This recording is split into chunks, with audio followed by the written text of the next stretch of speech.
Hello बच्चों, बहुत बहुत स्वागत है आपका अपने चैनल कक्षा गणित में। बच्चों, हम लोग चैप्टर नंबर 3 पढ़ रहे थे, दो चर वाले रैखिक समीकरण युग्म। इससे पहले हमने इसके कुछ उदाहरण थे, उनको हमने कंप्लीट कर लिया है। हम लोग आज यहाँ एक्सरसाइज 3.1 के क्वेश्चनों को करेंगे।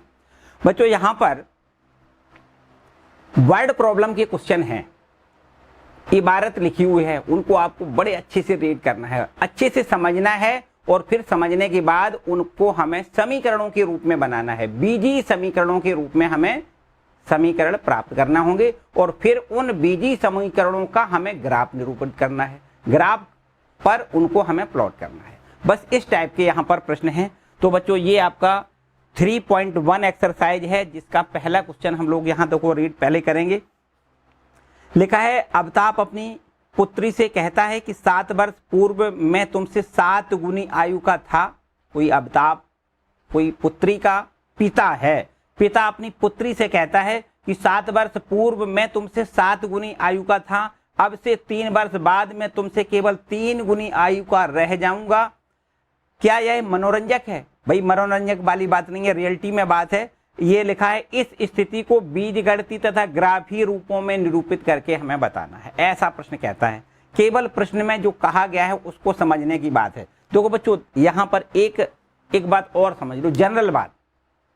कभी भी उम्र संबंधी जब प्रश्न पूछे जाते हैं आपसे, तो उम्र संबंधी प्रश्नों में क्या होता है कि जैसे आज की जो वर्तमान आयु है, अगर आपसे कोई ये कहता है कि आप इस समय कितने वर्ष के हो, वर्तमान आयु आपकी क्या है, तो आपका जवाब होगा कि हम सर 14 साल के हैं या 15 साल के हैं। जो भी जितने का होगा वो अपना उम्र बताता है।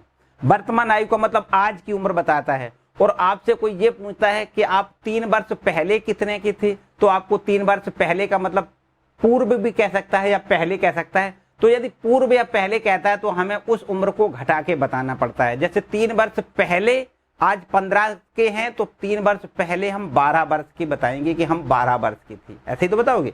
या आपसे कोई ये कहता है कि 3 वर्ष बाद आप कितनी उम्र के हो जाओगे, तो आपको 3 फिर उसमें जोड़ देना है।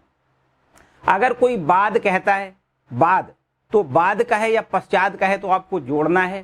पूर्व का है या पहले का है तो आपको घटाना है। इतनी आपको ये प्रोसेस याद रखनी है कि हर उम्र संबंधी प्रश्न में ये बातें आपको यूज करनी है।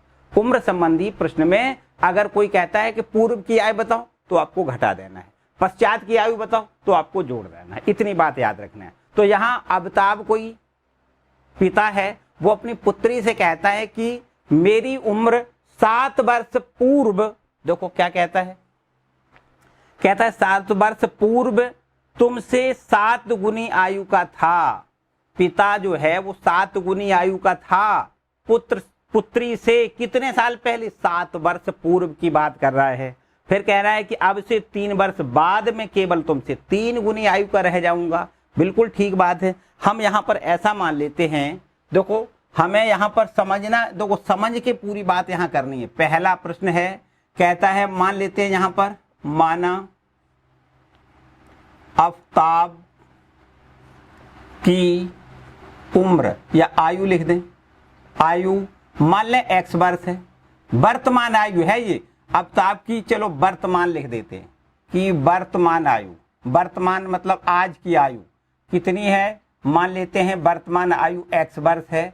अच्छा, और उसकी पुत्री की मान लेते हैं 22 वर्ष। क्या मान लें? पुत्री की वर्तमान आयु बराबर मान लेते हैं 22 वर्ष है।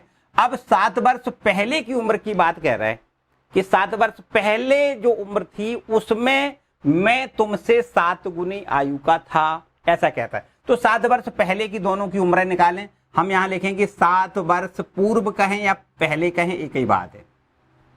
7 वर्ष पूर्व दोनों की उम्रें बताओ। आफताब की उम्र कितनी हो जाएगी? आफताब की आयु 7 वर्ष पहले कितनी हो जाएगी? हमने कहा पहले कहे या पूर्व कहे तो आपको घटाना है। यहां पहले आज की उम्र ये है, 7 वर्ष पहले की उम्र कहता है, तो यहाँ x में से 7 घटा दें, 7 वर्ष पहले की उम्र निकल आएगी। ठीक है। 7 वर्ष पूर्व या पहले आफताब की आयु कितनी होगी? x - 7 वर्ष होगी। और उसकी पुत्री की आयु कितनी होगी 7 वर्ष पूर्व उसकी पुत्री की आयु y माइनस 7 वर्ष होगी। देखो 7 वर्ष पूर्व की दोनों की आयु निकल आई। अब प्रश्न क्या कहता है, देखो प्रश्न के अनुसार प्रश्न की शर्त यह है कि ये जो अवताब है, कौन अवताब जो है उसकी उम्र कितनी है, पुत्री की उम्र की 7 गुनी है। देखो ध्यान दें, ये प्रश्न कहता है कि अवताब की आयु बराबर पुत्री की 7 गुनी है।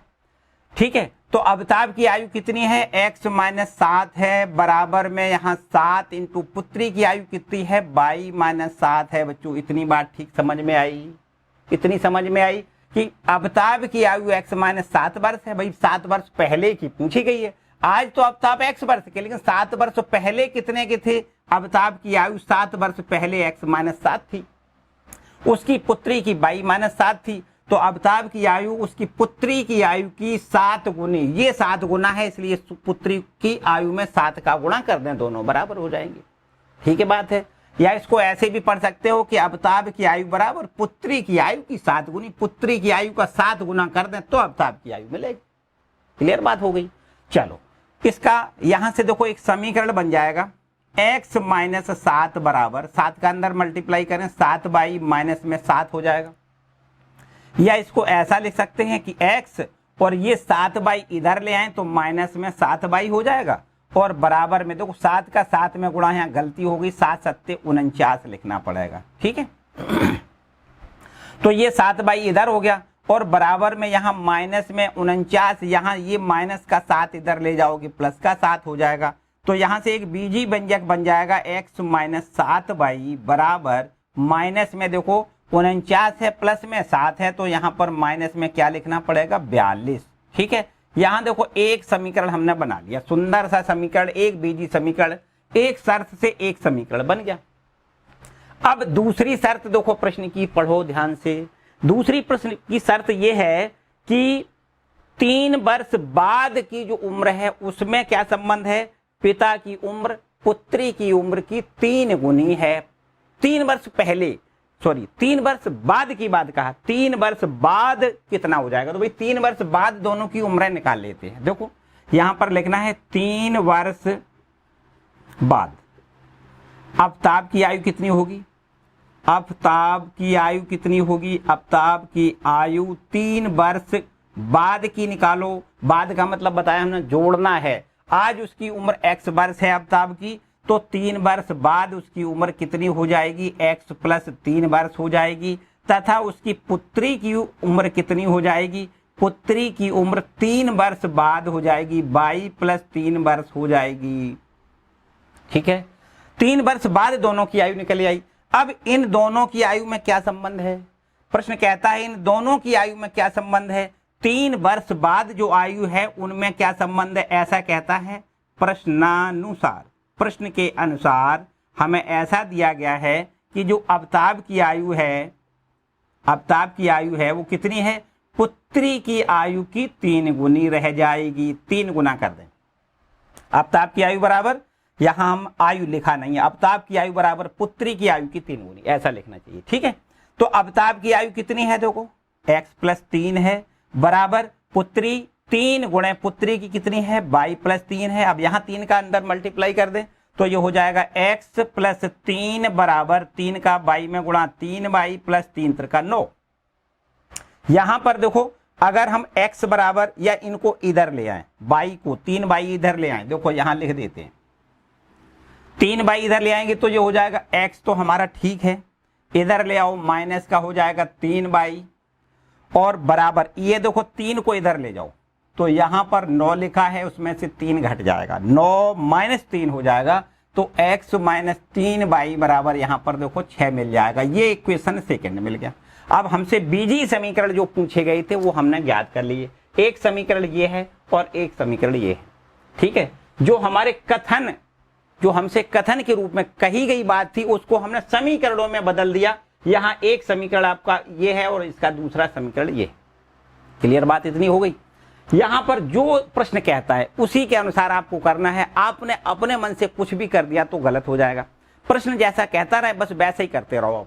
इसको हमने देखो बीजी समीकरणों में बदल लिया। अब इसके बाद प्रश्न कहता है इन बीजीय समीकरणों को ग्राफ पर भी निरूपित करके दिखाना है। तो बच्चों ग्राफ पर निरूपित करना क्लास 9th में भी आपने सीखा है। कभी एक बीजीय समीकरण जब दिया जाता था तो उसको हम ग्राफ पर निरूपित करना कक्षा 9 में हमने सीखा है। कैसे करते थे देखो, हम आपको यहां भी रिकॉल करा दें।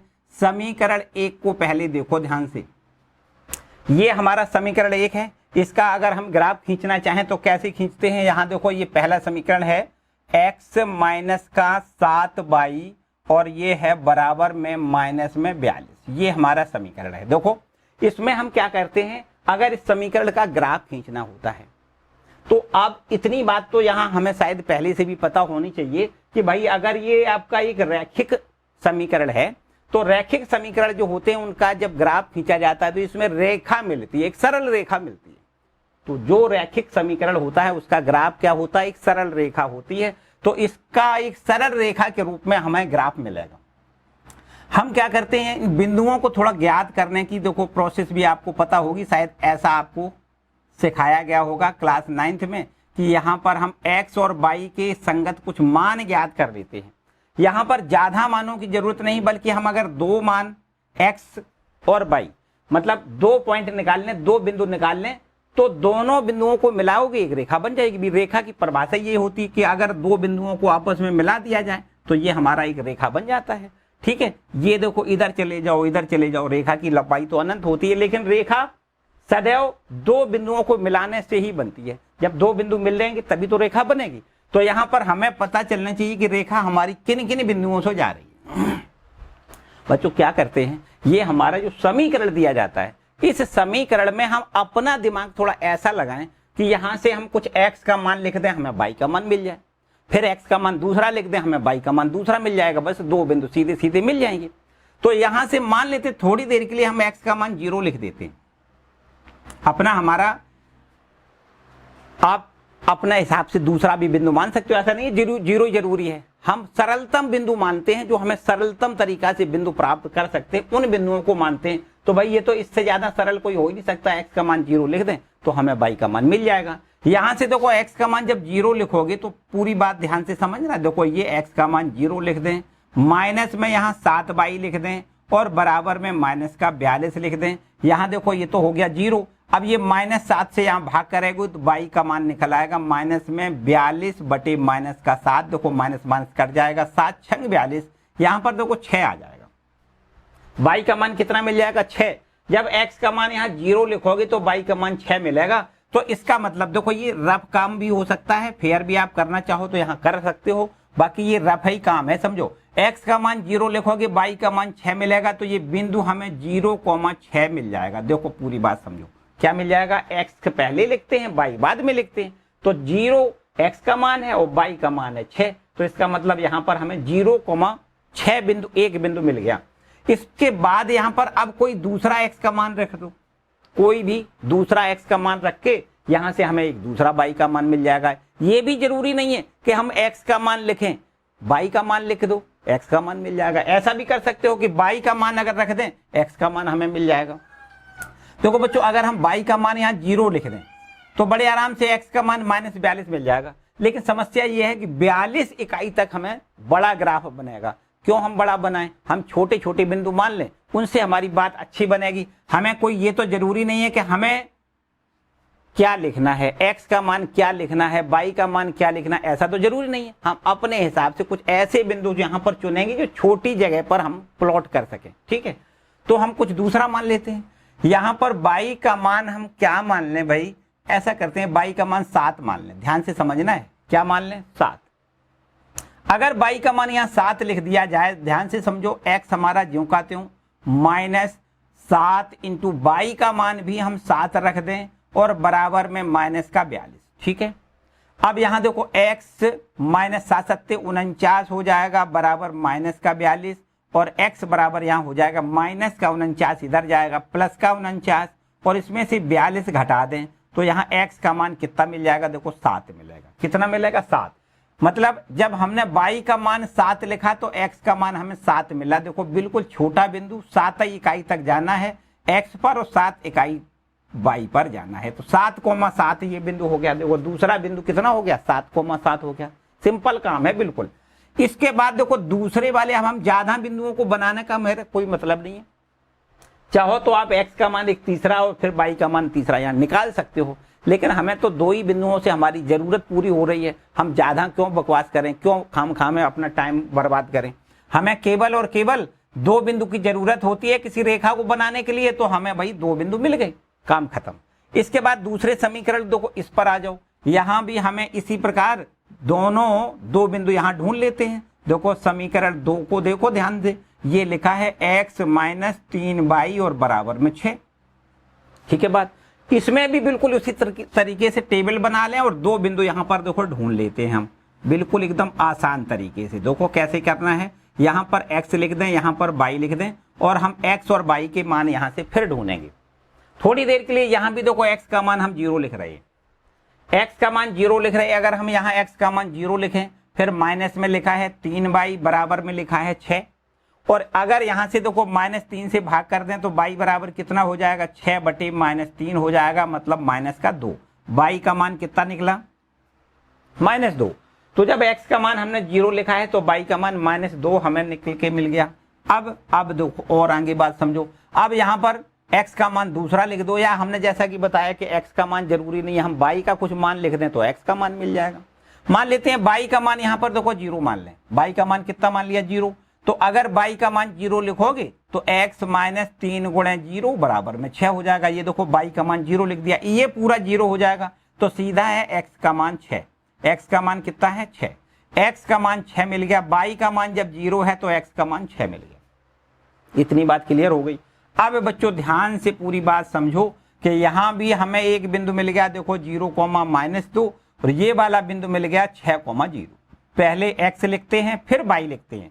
धोखे से कभी ऐसा मत करना कि पहले y लिख दो बाद में x, तो हमारा बिंदु गलत हो जाएगा। पहले भुज लिखते हैं फिर कोटि लिखते हैं। ठीक है, अभी इतनी बात समझ में आई कि यहाँ पर हमने पहले वाले समीकरण की हमें ग्राफ पर प्लॉट करने के लिए, पहले वाले समीकरण को ग्राफ पर प्लॉट करने के लिए 2 बिंदु मिल गए, और दूसरे वाले समीकरण को भी हम ग्राफ पर बनाने के लिए भी हमें 2 बिंदु मिल गए। इन दोनों बिंदुओं को यहाँ पर पहले बनाने की प्रयास करें। देखो ये हमारा हो गया, ये क्या हो गया, ये हमारा ग्राफ हो गया। देखो हम यहाँ पर घर पे बैठ के पहले प्रैक्टिस करेंगे। हमें परीक्षा में क्या होगा, परीक्षा में ग्राफ पेपर मिलेगा।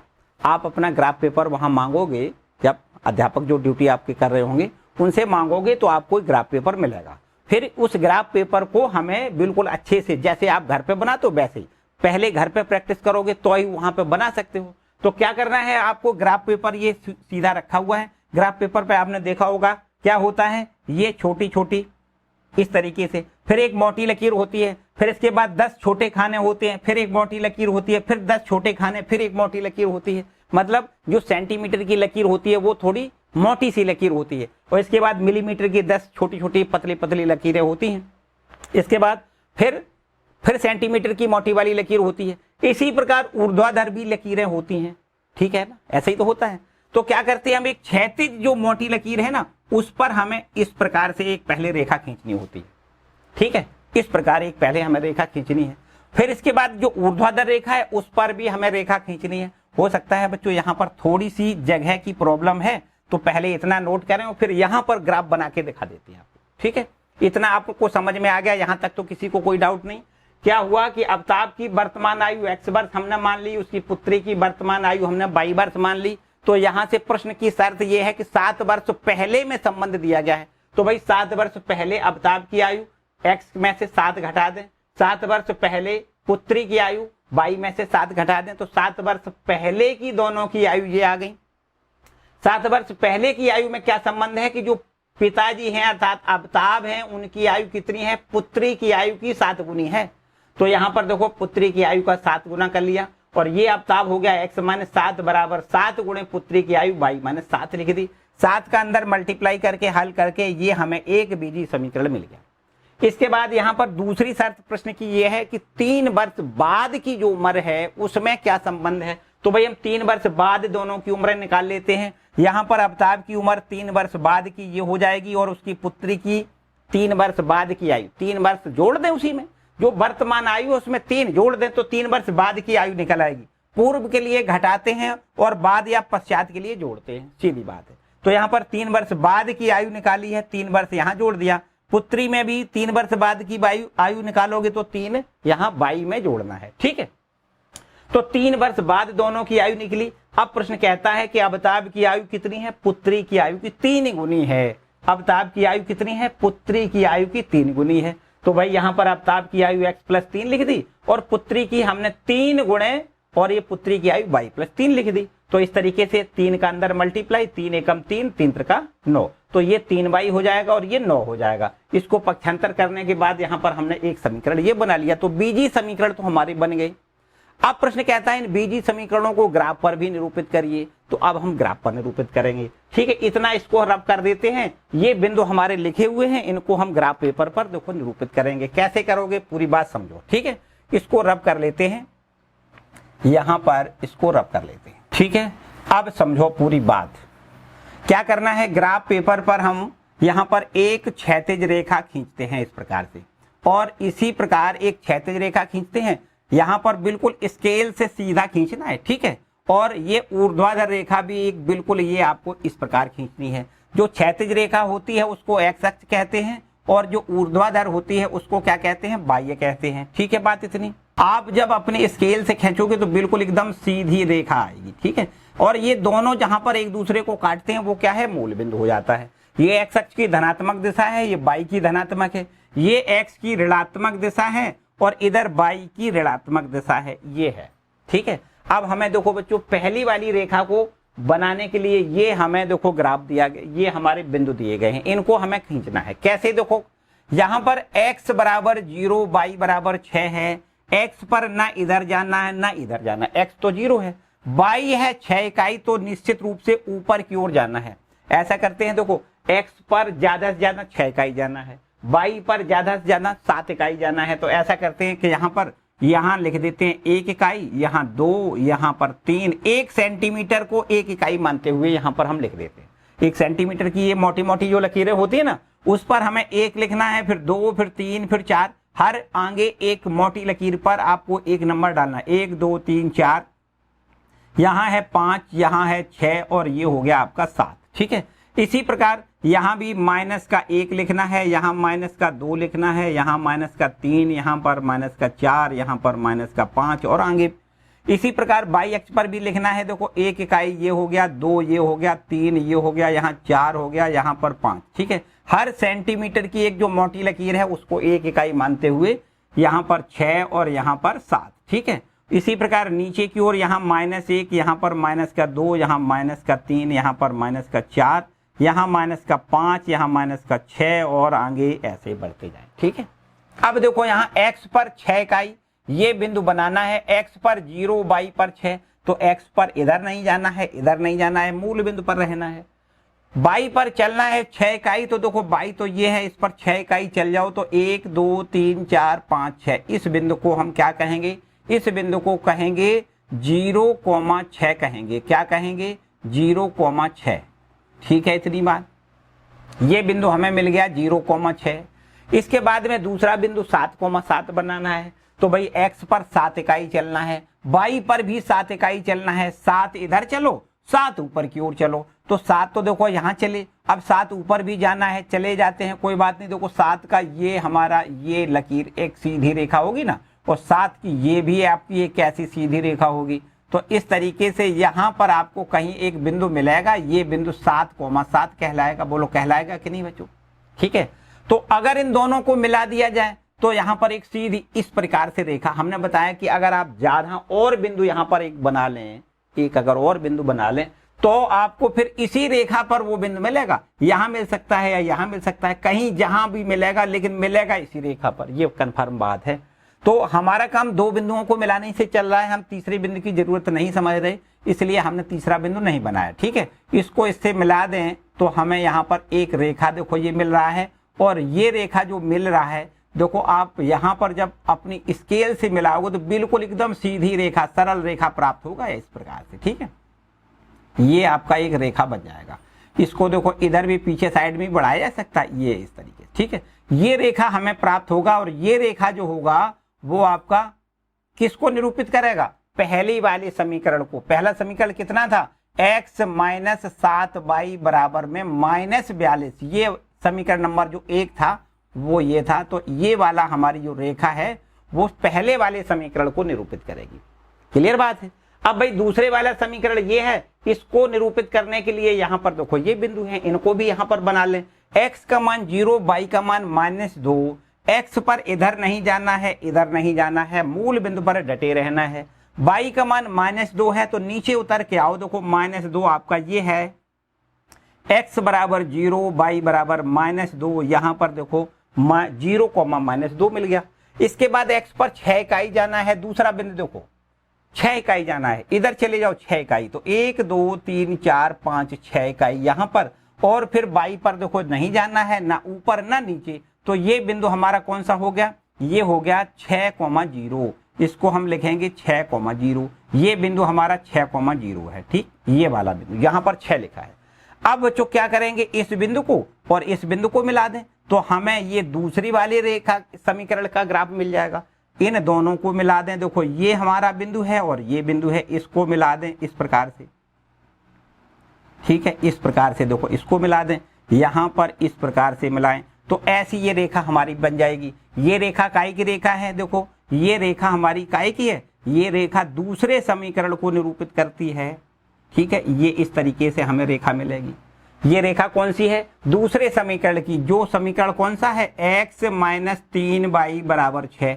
जिस समीकरण की आप रेखा बनाओ उसको उस पर लिख दो। ये वाली रेखा है पहले समीकरण की और ये वाली रेखा है वो दूसरे समीकरण को निरूपित कर रही है। हमसे प्रश्न यही कह रहा था कि बीजीय समीकरणों को यहाँ पर हमें क्या करना है, ग्राफ पर निरूपित करना है। तो यहाँ पर देखो हमने इसका ग्राफ ही निरूपण कर लिया। इस रेखा का ये समीकरण है, इसका ग्राफ ही निरूपण ये रेखा है, और ये समीकरण जो दूसरा वाला है उसका ग्राफ ही निरूपण ये रेखा है। ठीक है बच्चों, तो इतना हमें करके दिखाना है। ये आपका पहला क्वेश्चन है कंप्लीट। बच्चों इतनी बात समझ में आई? किसी प्रकार की बच्चों कोई डाउट्स अगर आपको दिमाग में आ रहा है तो कमेंट सेक्शन में कमेंट करके हमसे जरूर पूछें, अथवा कक्षा गणित इंस्टाग्राम पर जाकर के मैसेज करके भी हमसे आप प्रश्न पूछ सकते हो। निसंकोच पूछें, जरूर पूछें। ठीक है, किसी प्रकार की कोई प्रॉब्लम है, वैसे तो आपको यहाँ पर क्योंकि वर्ड प्रॉब्लम वाले क्वेश्चन है तो उनको एक बार अच्छे से रीड करना है, बड़े मन से पहले पढ़ना है। एक बार में प्रश्न समझ में नहीं आ रहा है कि भाई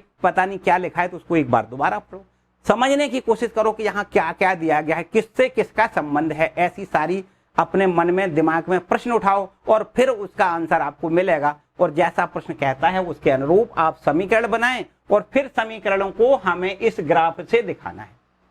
ठीक है बच्चों, तो ये पहला प्रश्न हो गया। आगे बढ़ते हैं क्वेश्चन नंबर दूसरे पर। देखो दूसरा प्रश्न क्या है, देखिए दूसरा प्रश्न कुछ इस प्रकार से लिखा है कि क्रिकेट टीम के कोच ने ₹3900 में 3 बल्ले तथा 6 गेंदें खरीदी। कोई क्रिकेट टीम का कोच है और कोच ने ₹3900 में 3 बल्ले खरीद लिए, 6 गेंदें खरीद ली। बोला चलो हम मैच खिलवाते हैं आपको। ठीक है, इसके बाद उसको जरूरत फिर से दोबारा पड़ी तो उसने 1 बल्ला और उसी प्रकार की 3 बॉलें खरीदी, तब ₹1300 उसने दिए। तब उसने कितने दिए, ₹1300 दिए। तो इस स्थिति को भी हमें बीजगणितीय तथा ज्यामितीय रूपों में व्यक्त करके दिखाना है। तो बिल्कुल सिमिलर काम करना है, हमें समीकरण पहले बनाना है, फिर समीकरणों को यहाँ ज्यामितीय निरूपण करना है। ठीक है, तो यहाँ कर लेते हैं, बड़े आराम से देखो करेंगे, एकदम आराम से।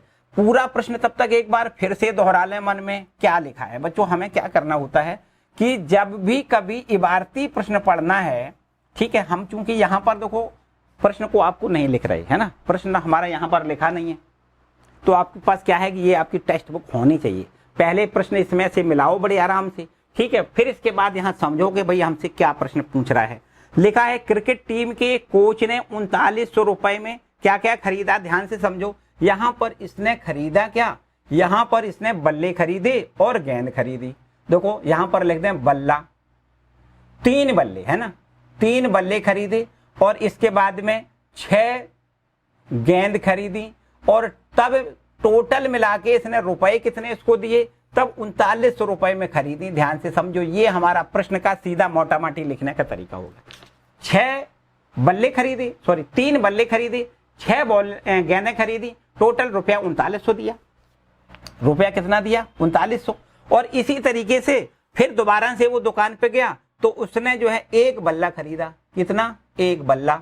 और एक बल्ला के साथ में तीन गेंदें खरीद ली। तब उसने रुपया कितना दिया?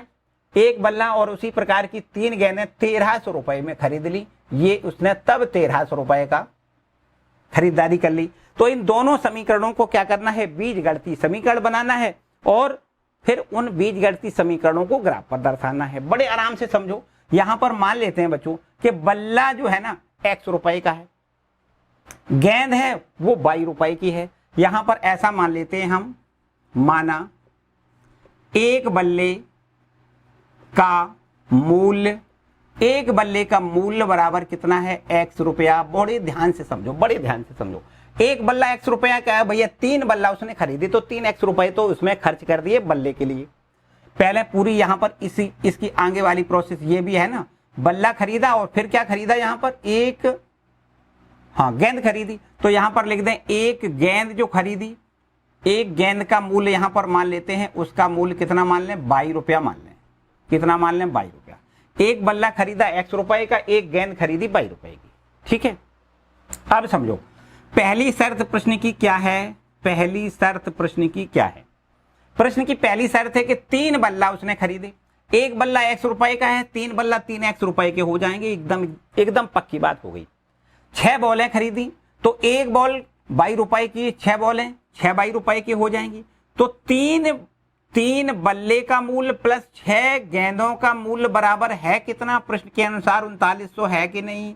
यहां देखो एक समीकरण बन गया, बीजी समीकरण बन गया। इसमें तो कोई समस्या वाली बात नहीं भाई। 3 बल्ला, एक बल्ला x रुपए का, 3 बल्ला 3x रुपए की, एक गेंद 22 रुपए की, 6 गेंदें 6 22 रुपए की। तो 3x रुपया हो गया बल्ले का कीमत और 6 22 रुपया हो गया गेंदों का कीमत। तो यहां पर दोनों को सबको मिला के जो भी खरीदारी करी वो 3900 रुपए की है, बराबर 3900 लिख दें। सिंपल सी बात हो गई।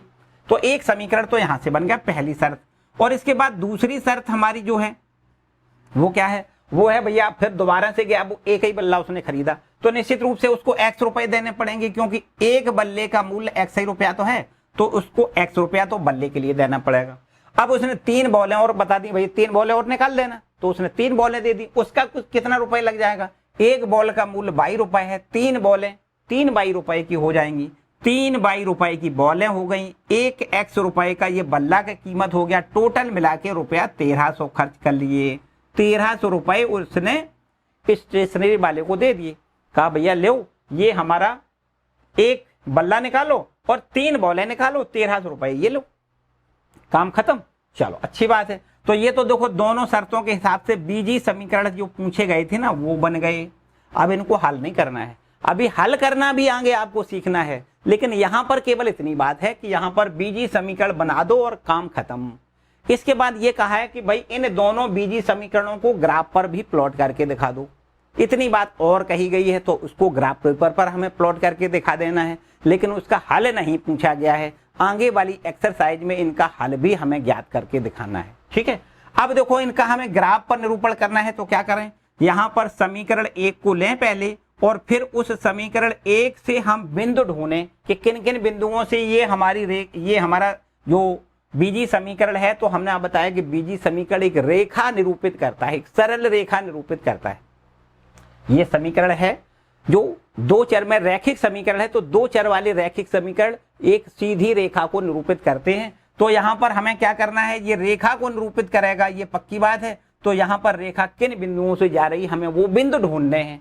तो उनको कैसे ढूंढते हैं? समीकरण 1 को देखो ध्यान से, यहां पर लिखा है 3x + 6y और बराबर में लिखा है 3900। ठीक है, यहां पर क्या करते हैं? यहां पर अब हम एक यहां पर टेबल बनाते हैं। अभी हमने पहले वाले क्वेश्चन में बनाया था, यही तो किया था।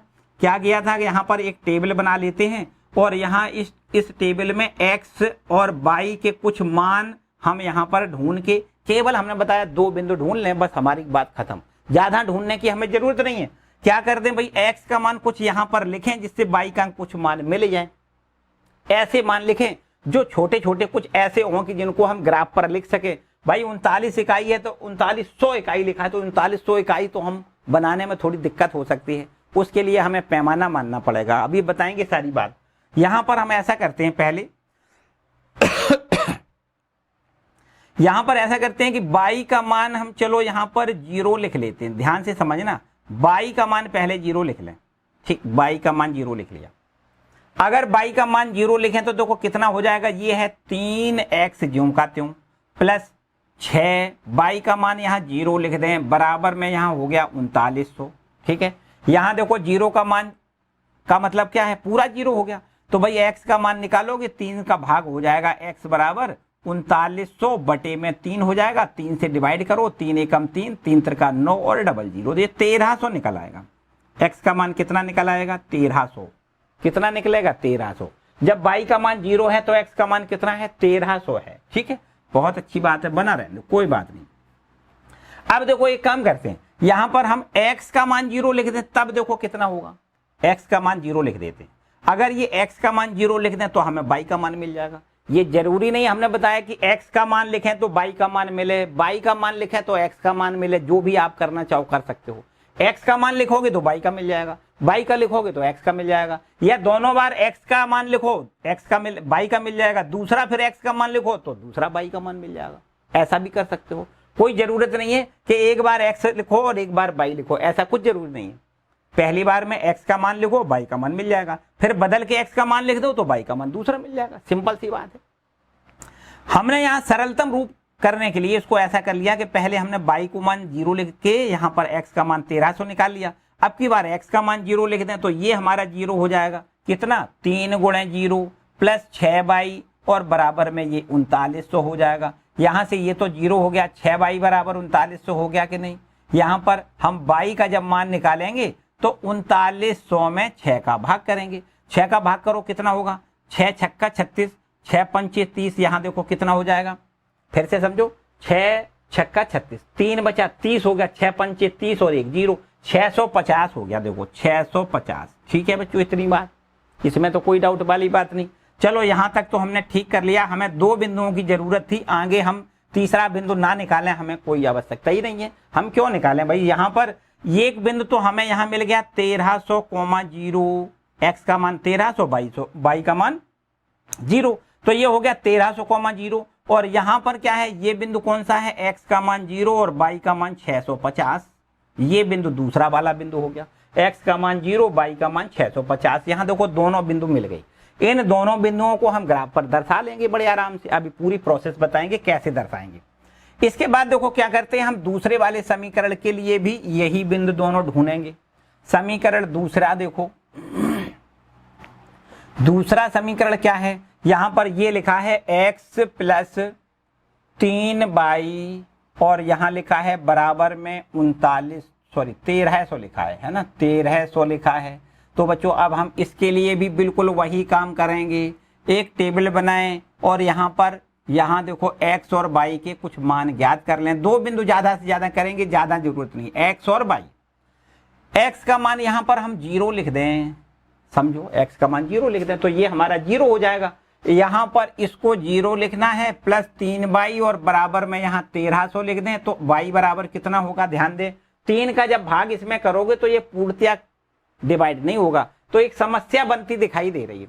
तो हमें बच्चों x का मान 0 लिखने से हम y का मान पूर्णांक नहीं मिल पा रहा है, तो पूर्णांक नहीं मिल पा रहा है तो हम यहाँ पर दशमलव में अगर कोई बिंदु आता है तो उसको ग्राफ पर दिखाने में थोड़ी तकलीफ हो सकती है, दिक्कत हो सकती है, इसलिए हम इसको x का मान 0 ना लिखें। हमने जैसा कि बताया कि कोई भी x का मान लिखना है वो तो जरूरी नहीं है कि हम यही लिखें, हमें ऐसे मान ढूंढना है जिनको ग्राफ पर आराम से प्लॉट कर सके। तो यहाँ पर x का मान हम कुछ रख लेते हैं, दूसरा मान लिख लेते हैं। देखो याद करो भाई, क्या लिख लें, क्या लिखें बताओ, x का मान हम क्या लिखें जिससे ये हमारा आराम से हल हो सके। x का मान हम यहाँ पर ऐसा करते हैं 100 लिख लेते हैं, ध्यान से समझो। अगर हम x का मान 100 लिख दें, पूरी बात समझना, x का मान हमने 100 लिख लिया, क्यों 100 लिखा, x का मान अगर 100 लिखेंगे तो y का मान हमें पूर्णांक मिल जाएगा। देखो x का मान 100 लिख दिया प्लस 3y और यहाँ बराबर में लिखा है 1300। अब देखो ध्यान दें, 100 इधर जाएगा तो 3y बराबर कितना हो जाएगा, यहाँ 3y बराबर हो जाएगा 1300 माइनस में 100, 1300 में 100 घटा दो 1200 बचेगा। 3y बराबर यहाँ लिखना है 1200, तो y बराबर कितना होगा, 3 से डिवाइड करो, 3 चौको 12 मतलब यहाँ 400 मिलेगा। कितना मिलेगा? 400। तो यहाँ से x का मान जब 100 है तो y का मान कितना है? 400 है। तो ये बिंदु हमारा कौन सा बिंदु होगा? यहाँ पर ये बिंदु होगा 100,400। ये बिंदु हो गया 100,400। इतनी बात ठीक है? ठीक है। अब इसी प्रकार एक और बिंदु ढूंढ लो, और एक थोड़ा दिक्कत थोड़ी महसूस दिमाग में कुछ ऐसा कर लें कि भाई यहाँ पर हमें x और y के कुछ सरलतम मान मिल जाए। तो अब यहाँ पर दूसरा कुछ x का मान रख लो। क्या रखें बताओ? x का मान लिख लो या फिर y का मान लिख लो, कोई समस्या नहीं। हम y का मान रख लेते हैं यहाँ पर। चलो हम y का मान 0 लिख दें। देखो यहाँ पर बड़े सारा सरलतम रूप से y का मान अगर 0 लिखोगे तो यहाँ पर x प्लस 3 गुणे 0 बराबर में यहाँ लिख दें 1300। ये पूरा 0 हो जाएगा तो x का मान कितना हो जाएगा? 1300 हो जाएगा। यहाँ पर x का मान कितना हो जाएगा? 1300। चलो इतना बना रहने, ठीक। x का मान 1300 है और y का मान कितना है? 0 है। तो ये बिंदु हमें 1300,0 मिल जाएगा। इतनी बात ठीक है। इन दोनों बिंदुओं को ग्राफ पेपर पर बनाओ, इनको मिला दो तो ये पहली वाली जो समीकरण है उसका ग्राफ खिंच जाएगा।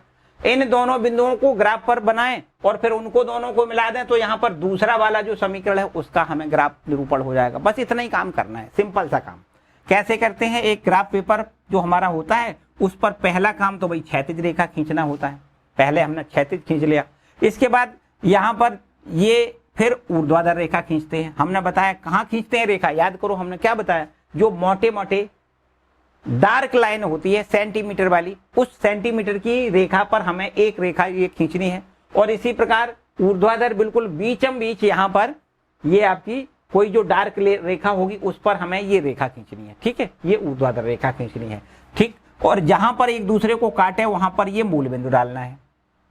अब देखो थोड़ा सी बड़ी बड़ी लकीरें हैं बच्चों। यहाँ पर लिखा है 1300 इकाई का खाना चलना है। तो 1300 का मतलब अगर हम यहाँ पर छोटे छोटे भी खाने गिने तो 1300 में हमें असुविधा होगी। थोड़ा हमें पैमाना मानना होगा जिससे हम बड़े आराम से इनको प्लॉट कर सके।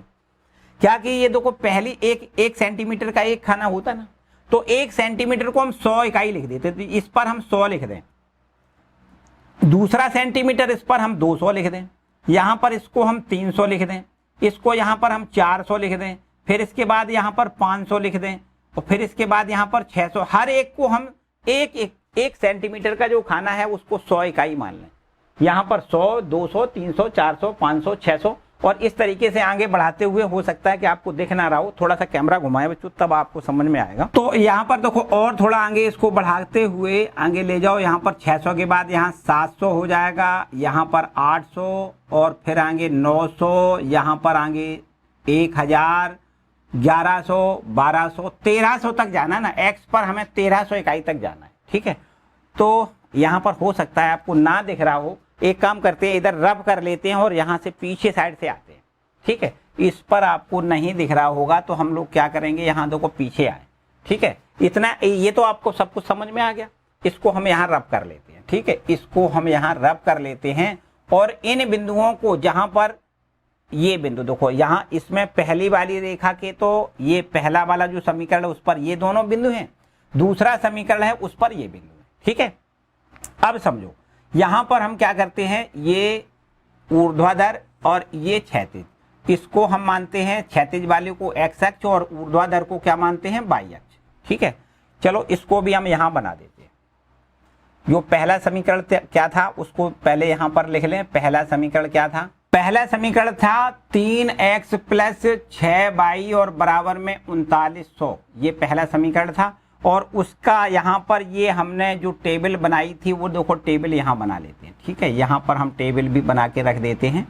यहाँ पर ये टेबल थी x और ये y और इसके कुछ मान हमने ये 1300, यहाँ पर 1300 और यहाँ पर y का मान 0 और यहाँ पर x का मान जब 0 है तो यहाँ पर 650 है, ठीक है। ये हमारा था।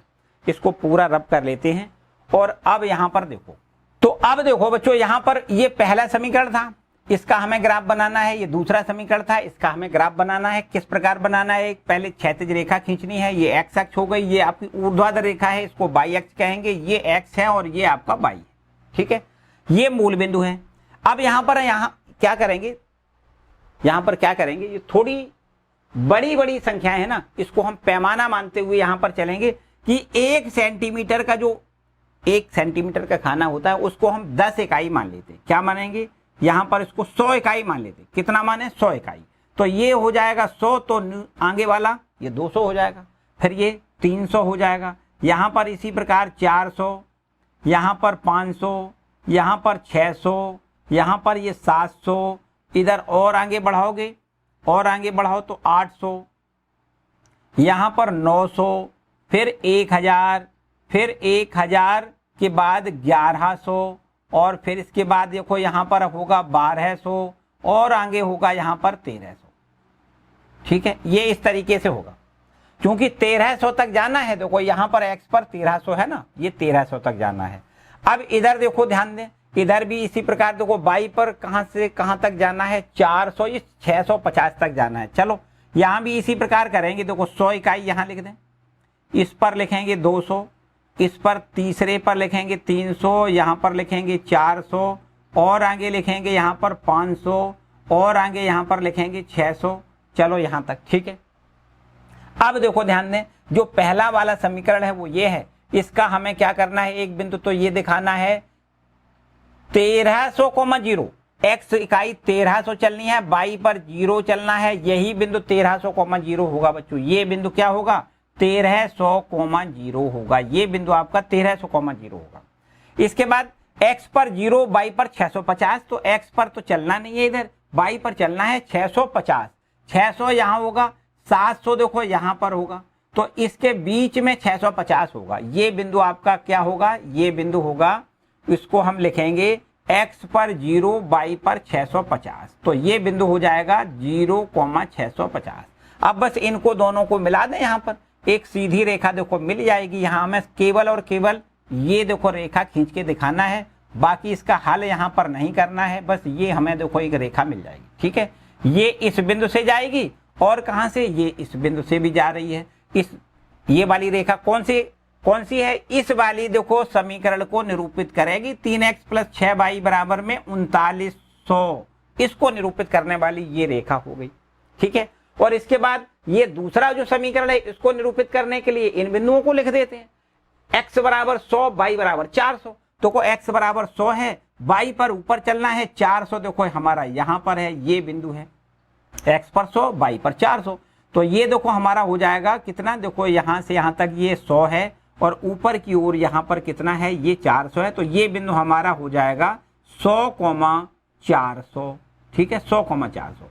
इसके बाद दूसरा बिंदु देखो 1300,0 है, तो x पर तो 1300 चलना है, इसका मतलब यहीं जाना पड़ेगा देखो, और y पर कितना 0, तो इसका मतलब ये बिंदु देखो कॉमन है, जो इसमें है और दोनों में है। तो अब भैया इसको मिला दो। यहाँ पर कैसे मिलाओगे, देखो वही काम करना है, बिल्कुल एकदम सिमिलर तरीके से। देखो ध्यान दें, पूरा यहाँ से होता हुआ ये रेखा जाएगा, है ना, इसी बिंदु से होता हुआ गुजरता हुआ ये रेखा आपका ऐसा चला जाएगा। ठीक है, ये है देखो, इस तरीके से ये हमारी ये रेखा जाएगी।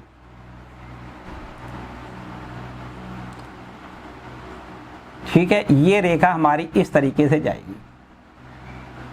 ठीक, ये वाली जो रेखा है वो किसको निरूपित कर रही है, दूसरे वाले समीकरण को। दूसरा वाला समीकरण कौन सा है, ये दूसरा समीकरण, इस पर लिख दें, इसी रेखा पर दूसरा समीकरण लिख दें, x + 3y बराबर यहाँ क्या लिख दें, 1300। ये आपका दूसरी वाली जो रेखा है उसका ग्राफ है। ठीक है, जो दूसरा समीकरण उसकी ये रेखा है, x + 3y बराबर 1300। तो इस तरीके से बच्चों हमें इन दोनों समीकरणों को निरूपित करके दिखाना है। ठीक है, यहाँ पर थोड़ा हो सकता है कुछ समझ में कम आ रहा हो, लेकिन आपको ध्यान से समझना है क्या, कि यहाँ पर जैसे बिंदु जोन मिलते हैं बस उनको मिलाना है, बाकी और कोई बात नहीं। ठीक है, बड़े आराम से मिलाना है। जब आप स्केल से मिलाओगे बिल्कुल एकदम सीधी रेखा ये प्राप्त होगी, सीधी रेखा ये प्राप्त होगी। ठीक है, बिल्कुल एकदम सीधी। तो बच्चों इस तरीके से यहाँ पर ये क्वेश्चन नंबर आपका सेकंड भी समझ में आया होगा। ठीक है, किसी प्रकार की कोई समस्या नहीं। हमने जैसा कि बच्चों बताया, किसी प्रकार की कोई समस्या के लिए हम बैठे हैं, हमें कमेंट सेक्शन में कमेंट करके जरूर बताएं, अथवा कक्षा गणित इंस्टाग्राम पर जाकर के भी मैसेज करके हमसे प्रश्न आप पूछ सकते हो। ठीक है, आते हैं आखिरी, ये है आपका क्वेश्चन एक्सरसाइज का तीसरा, इसको भी देखते हैं। देखो लिखा हुआ है कि भाई यहाँ पर तो ये बहुत ही सिंपल सा है, एकदम सिंपल सा है। देखो लिखा है 2 किलोग्राम सेव और 1 किलोग्राम अंगूर का मूल्य रुपया 160 है। 1 महीने बाद 4 किलोग्राम सेव और 2 किलोग्राम अंगूर का मूल्य 300 रुपए हो जाता है। इस स्थिति को बीजीय समीकरण और ज्यामितीय रूपों में व्यक्त करना है। सिंपल सा देखो, ये भी प्रश्न है आपका, सिंपल है, बिल्कुल एकदम सिंपल। देखो इसको थोड़ा और जल्दी से करने की कोशिश करें, ध्यान से समझना है। लेकिन क्या है कि समीकरण यहां पर देखो, ये तीसरा समीकरण, ये तीसरा प्रश्न है, लिखा है 2 किलोग्राम तो सेव है, 2 किलोग्राम क्या है, सेव हैं, और इसके साथ में उसने अंगूर भी 1 किलोग्राम खरीद लिए। 1 किलोग्राम क्या खरीदा है, अंगूर खरीदा है, और कुल मिला के जो उसने रुपए दिए वो 160 रुपए दिए। तो 2 किलोग्राम सेव प्लस 1 किलोग्राम अंगूर, टोटल का मूल्य 160 रुपए दिया गया है। बिल्कुल ठीक है। इसी प्रकार से दूसरी यहां पर एक और कंडीशन है कि 1 महीने बाद उसने 4 किलोग्राम सेव खरीदे। कितना खरीदा, 4 किलोग्राम सेव खरीदे। 1 महीने बाद की बात करी गई है। 1 महीने बाद उसने 4 किलोग्राम सेव खरीदे और 2 किलोग्राम अंगूर खरीदे। 2 किलोग्राम क्या खरीदे, अंगूर, ठीक है। तब उसको कितने रुपए देने पड़े, तब उसको रुपए देने पड़े कितने, देखो ध्यान दें, 300 रुपए अदा करने पड़े। तो प्रश्न कहता है कि इन दोनों स्थितियों को बीजगणितीय समीकरण और ज्यामितीय समीकरणों में भी लिखना है। तो बिल्कुल वही काम हो गया कि नहीं हो गया। आपको यहां पर ऐसा मानना पड़ेगा कि मान लेते हैं कि 1 किलोग्राम सेव, 1 किलोग्राम सेव बराबर 1 x रुपया के हैं। कितने के हैं, x रुपए के हैं। 1 किलोग्राम सेव बराबर x रुपए के हैं। और ये भी हम मानेंगे कि 1 किलोग्राम अंगूर जो हैं, 1 किलोग्राम अंगूर हैं, वो 22 रुपए के मिल रहे हैं। ठीक, अब देखो ध्यान दें, अगर 1 किलोग्राम सेव x रुपए का है तो सेव खरीदे 2 किलोग्राम, तो यहां पर 2x रुपए के हो जाएंगे। पहली शर्त है प्रश्न की, क्या कहता है प्रश्न, कि 2 किलोग्राम सेव खरीदे, 1 किलोग्राम x रुपए का है, 2 किलोग्राम खरीदे 2x के हो जाएंगे। इसी प्रकार 1 किलोग्राम अंगूर खरीदा 22 रुपए का, तो 1 किलोग्राम अंगूर खरीदा 22 रुपए का, टोटल मूल्य बराबर 160 रुपया हो गया। आप बताओ किसी को कोई समस्या है क्या, है ना, आसान काम। बिल्कुल ठीक। इसी प्रकार 1 महीने बाद जब उसने 4 किलोग्राम सेव खरीदी, तो 1 किलोग्राम x रुपए, तो 4 किलोग्राम कितने के हो जाएंगे, 4x रुपए के हो जाएंगे। और 2 किलोग्राम अंगूर खरीदा, 2 किलोग्राम, 1 किलोग्राम 22 रुपए के हैं, तो 2 किलोग्राम अंगूर 22 रुपए के हो जाएंगे। और टोटल मिला के रुपए कितने हो गए, 300। देखो बीजीय समीकरण बच्चों यहां पर हमने बना लिए। दूसरे समीकरण से दूसरी शर्त से दूसरा समीकरण बन गया, पहली शर्त से पहला समीकरण बन गया। तो ये देखो बीजीय समीकरण बन गई, समझो आधा काम तो आपका खत्म हो गया। अब हमें ग्राफीय निरूपण इनका करना है। तो ग्राफीय निरूपण करने के लिए देखो यहां पर हमें बिंदु ढूंढना पड़ेंगे, बड़े आराम से ढूंढ सकते हैं। देखो पहला जो समीकरण है उसके लिए यहां पर 2x प्लस बाई बराबर 160 दिया गया है। इसके लिए भी देखो वही टेबल बनानी है और बड़े आराम से यहां से x और y के मान यहां ढूंढेंगे। देखो x और y यहां पर केवल हमने बताया 2 मान ढूंढ लें, बहुत पर्याप्त है, हमें ज्यादा की जरूरत नहीं है। x बराबर यहां पर कुछ लिख दें तो उससे y का मान मिल जाएगा, फिर x का मान दूसरा लिख दें तो y का मान दूसरा मिल जाएगा। बस 2 बिंदु हमें मिल जाएंगे। या x का मान लिख दें, y का मान मिल जाएगा, दूसरी बार में y का लिख दें तो x का मिल जाएगा। ऐसा भी आप कर सकते हो। चलो यहां पर हम x का मान लिख देते हैं, थोड़ी देर के लिए मान लेते हैं कि x का मान हम चलो 0 लिख देते हैं।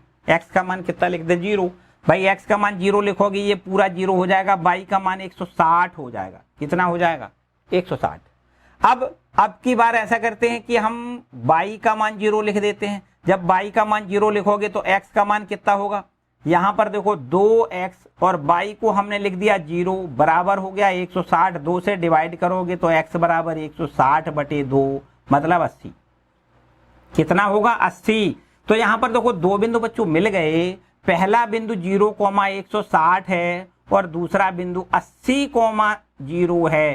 पहले x लिखना है, देखो x लिखना है, फिर y लिखना है। इसी प्रकार पहले x और फिर y, 2 बिंदु यहां मिल गए। पहली वाली समीकरण से 2 बिंदु हमने प्राप्त कर लिए। इसी प्रकार बिल्कुल दूसरे वाले से दूसरा यहां पर बिंदु मिल जाएगा। देखो दूसरा समीकरण क्या है, दूसरा समीकरण है 4x प्लस 2y और बराबर में लिखा है 300, बराबर क्या लिखा है 300।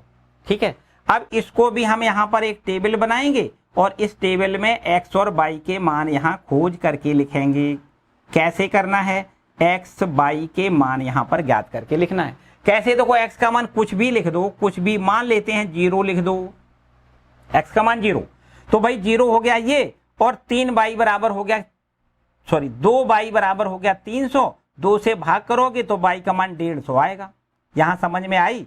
देखो 4 x का मान हमने 0 लिख लिया, 4x का मान 0 लिख दिया, प्लस 2y हमारा ज्यों का त्यों, बराबर यहां लिखना है 300, ये हो गया 0, तो 2 से भाग करोगे तो y का मान 150 आएगा कि नहीं आएगा, तो y का मान 150 आएगा। तो 0,150, देखो ये बिंदु पहला मिल गया। अब इसी प्रकार यहां पर दूसरा बिंदु और ढूंढो। कैसे ढूंढोगे, कोई y का मान अब की बार चलो 0 लिख देते हैं, y का मान कितना लिख दें, y का मान अब की बार 0 लिख लें, तो y का मान 0 लिखो, ये पूरा 0 हो जाएगा, तो ये हो जाएगा 4x प्लस 2 गुणे y का मान 0 बराबर लिखेंगे 300, तो ये तो 0 हो गया। x का मान निकालना है तो 300 में 4 का भाग देना पड़ेगा, 4 का भाग दो, तो 4 का भाग दो भाई कैसे, देखो 4 सत्ते 28, 4 सत्ते 28 और 4 सत्ते 28 का मतलब 2 20 हो गया, 4 पंचे 20, यहाँ 75 मिल गया। x का मान कितना मिल गया, देखो 75। हमने बताया बच्चों ये मान x और y के जो बिंदु हम निकाल रहे हैं, ये अलग अलग छात्र अलग अलग निकाल सकते हैं, जरूरी नहीं है कि यही बिंदु निकालो, आप कुछ भी बिंदु निकालो, आपको रेखा मिल जाएगी, सरल रेखा मिलेगी। जब भी कभी रैखिक समीकरणों को ग्राफ पर निरूपित करते हैं तो सरल रेखा हमें मिलती है। तो आप अपने मन से कोई 2 बिंदु ढूंढ सकते हो, ये जरूरी नहीं है कि आपको यही बिंदु ढूंढना है, ये बिल्कुल जरूरी नहीं है। ठीक है, अब फाइनल काम क्या करना होता है, एक ग्राफ पेपर जो होता है उस पर हम एक ऊर्ध्वाधर रेखा खींचते हैं और ये आपकी एक क्षैतिज रेखा खींचते हैं, इसको x अक्ष कहते हैं और ये हमारा y अक्ष है। ठीक है, इसको क्या कहते हैं, मूल बिंदु कहते हैं, है ना। अब देखो जितने x और y के जो मान बड़े बड़े हों तो उनको पैमाना मानते हुए यहाँ पर लिख लेते हैं, और छोटे छोटे मान होते हैं तो उनको जैसा सेंटीमीटर की इकाई होती है ना उसी इकाई के अनुसार रख देते हैं। तो भाई 80 सेंटीमीटर तो हमारे ग्राफ पेपर पर बन नहीं सकता ना, 80 सेंटीमीटर नहीं बन सकता, तो इसको हम क्या करेंगे, 1 सेंटीमीटर को 10 इकाई मान लें, 10 ये हो गया, इस पर 20 लिख दें, इस पर 30 लिख दें, इस पर 40 लिख दें, इस पर हम 50 लिख दें, और यहाँ पर हम 60 लिखेंगे, 60 यहाँ, 70 यहाँ और 80 फिर यहाँ पर। इस प्रकार देखो लिखो, कितना लिखोगे, यहाँ 80 तक जाना है ना, 80 लिख दे। ठीक है, और बिल्कुल ठीक इसी प्रकार देखो हमें y अक्ष पर भी जाना है। y अक्ष पर मैक्सिमम देखो 160 जाना पड़ेगा, भाई ज्यादा ही लंबा चौड़ा हो जाएगा ये तो, है ना, ज्यादा ही लंबा चौड़ा हो जाएगा। तो फिर एक काम करते हैं, पैमाना थोड़ा बदल लेते हैं, यहाँ पर पैमाना अब थोड़ा और बदल लेते हैं, हम 20 इकाई मान लेते हैं, 1 सेंटीमीटर को 20 इकाई मान लेते हैं। तो यहाँ लिख देते हैं 20, यहाँ लिखेंगे यहाँ लिखेंगे 40, यहाँ 60, यहाँ 80, यहाँ पर 100, इस प्रकार हम लिख लें।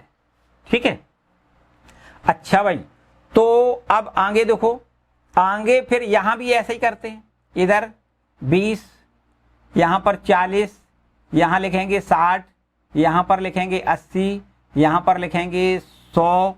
ठीक है, और 100 के बाद यहां पर लिखेंगे 120, यहां पर 140, और इसके और आगे देखो बढ़ाएं तो 140 के बाद 160, और 160 के बाद हमें जाना नहीं, 160 ही तक जाना है ना, 160 मैक्सिमम है हमारा, बिल्कुल ठीक है। चलो ठीक है, इसके बाद देखो इधर ऋणात्मक और इधर भी ऋणात्मक, हमें चूंकि बिंदु जो मिले हैं वो सब धनात्मक हैं, हमें ऋण की तरफ जाना नहीं है, तो इधर हमें बनाने की जरूरत भी नहीं। ठीक है, अब देखो पहला बिंदु 0,160 बनाओ, 0,160, तो x पर तो हमें इधर जाना नहीं है, इधर जाना नहीं, x पर 0 जाना है, y पर 160 जाना है। 160 का मतलब देखो यहां पर हमने बिंदु बना दिया, 0,160 को यहां लिखना है, एक पहला बिंदु बन गया। दूसरा बिंदु है 80,0 है, तो x पर हमें 80 इकाई चलना है, y पर जाना नहीं है, तो ये बिंदु हो गया कितना, 80,0, ये बिंदु हो गया 80,0। अब भैया इनको दोनों को मिला दो, एक यहाँ पर, यहाँ ये देखो सीधी रेखा बिल्कुल मिलेगी, और ये रेखा कौन सी है, किस वाले समीकरण की है? पहले वाले समीकरण की है, 2x प्लस वाई बराबर 160 की। इसको यहां लिख दें, 2x प्लस वाई बराबर 160 लिख दें। क्लियर बात है। अब भाई दूसरे का भी हमें ग्राफीय निरूपण करना है, ये दूसरा समीकरण है, इसका भी ग्राफीय निरूपण करना है। तो पहला बिंदु है 0,150, 0,150। अब आप देखो x पर तो इधर चलना नहीं है, y पर इधर चलना नहीं, 150 जाना है y पर। तो भाई y 150, देखो 140 ये है, 160 यहाँ है, तो 150 कहीं बीच में ही होगा, यहाँ पर होगा कि नहीं? तो ये बिंदु हमारा हो गया कितना? x बराबर 0, y बराबर 150। यहाँ देखो एरो लगा देते हैं, x बराबर 0, y का मान 150, 0,150 ये बिंदु होगा इस जगह पर। ये बिंदु आपका होगा 0,150। बात आ रही समझ में? x पर जाना नहीं है, y पर जाना है 150। तो भैया 140 और 160 के बीच में 150 होगा। तो यहाँ बीचों बीच बिल्कुल यहाँ पर हमने एक पॉइंट बना लिया, 0,150 हो गया। ठीक है।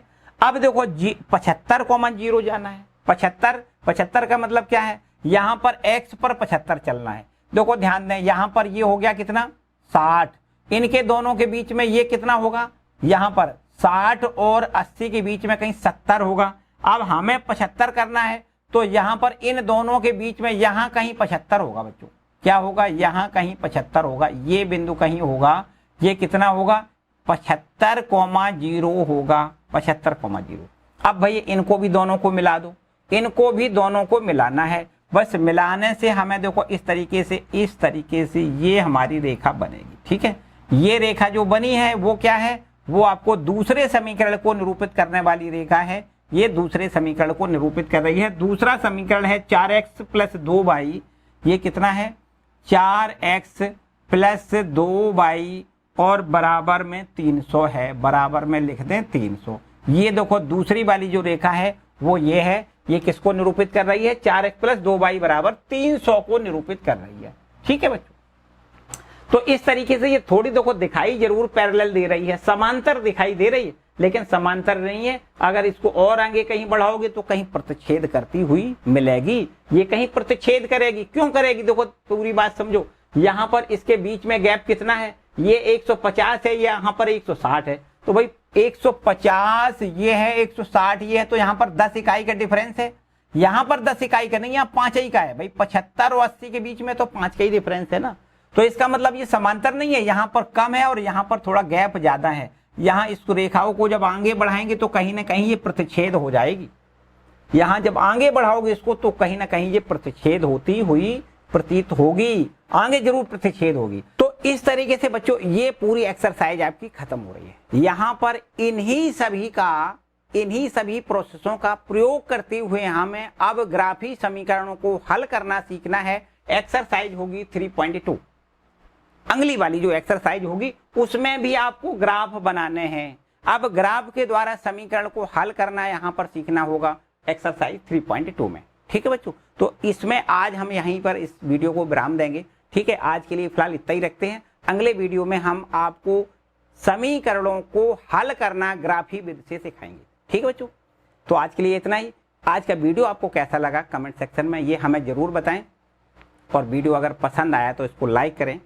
चैनल पर नए हैं तो चैनल को भी सब्सक्राइब कर लें, और इस वीडियो को अपने दोस्तों के साथ जरूर शेयर करें। ठीक है। मिलते हैं अगले वीडियो में। खुश रहें, मस्त रहें, पढ़ते जरूर रहें। Bye bye.